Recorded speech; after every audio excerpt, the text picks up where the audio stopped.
গোবিন্দ, খবরের কাগজ কি পড়েছো? রাজ্য সরকার এই যে বৌরা মারবো এমন না, চল। মালিকের সঙ্গে চুক্তি হয়ে গেছে চামেলি গ্রামে অন্য ভিত্তিতে জমি দেওয়া। এই সিদ্ধান্ত আমরা কোনোভাবে মেনে নিতে পারবো না। আমরা সমস্ত গ্রামবাসীরা মিলে এর বিরুদ্ধে প্রতিবাদ করে তুলবই। হ্যাঁ বাবুগুলো ভাই, ও গোবিন্দ ভাই, চলো আমরা সবাই মিলে গ্রামবাসীদের বোঝাই এর বিরুদ্ধে প্রতিবাদ গড়ে তোলা দরকার। হ্যাঁ চলো।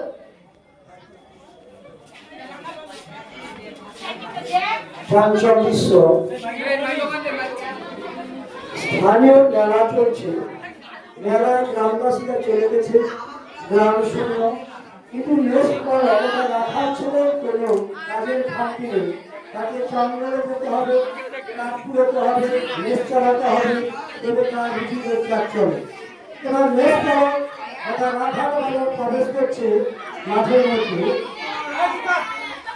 রাখাল ছেলে বলেন ফিরে যাও, বাবা গায়ের প্রতিদিন কোথায় চলে যাও, ওই যে দেখো সবুজ গলার পাতা দোলায় চলো, সোনার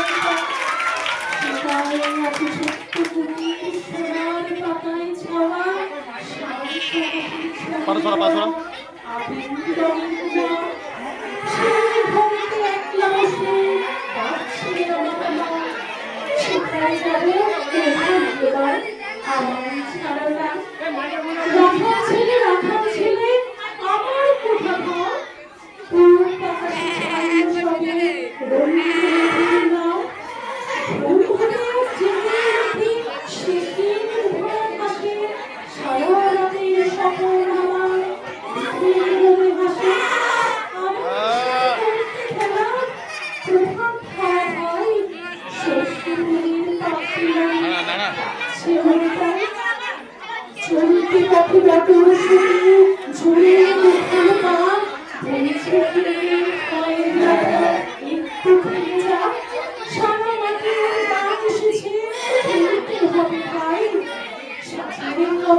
ছেড়ে দে, ছেড়ে দে, এবার উঠে যা, আস্তে আস্তে আস্তে, এবার ছেড়ে দে।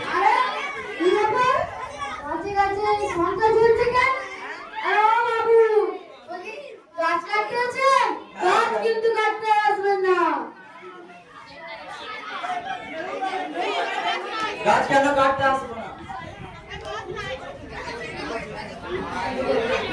ঠিকাদারের অর্ডার আছে, গাছ কাটতে হবে। ও বেউলগড়, ও রঙ্গিরগড়, দেখে যান গাছ কাটতেছে। ও বন রঙ্গিন, জঙ্গলে এইসব বলি না আপনি কেন?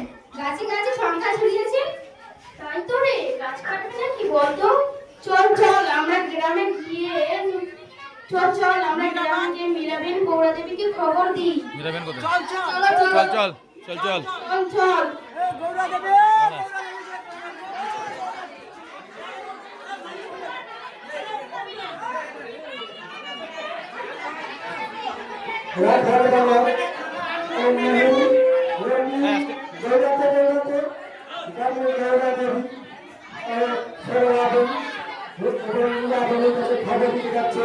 গাছ কাটার জন্য বাইরের লোক এসছে, ঠিকাদার দরকার করেছে, সেই জন্য রাখাল বাবা মেহুল নদী গৌরা দেবীর কাছে ধীরে ধীরে তারা যাচ্ছে খবর দিতে।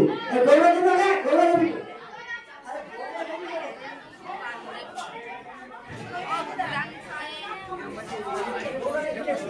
এই মাইক্রোফোন গুলো দে।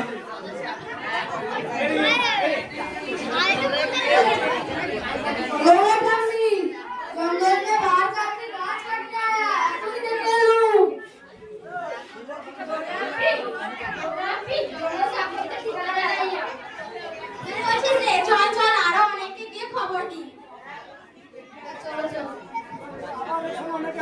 মাইক্রোফোন দিয়ে যা মাইক্রোফোন দিয়ে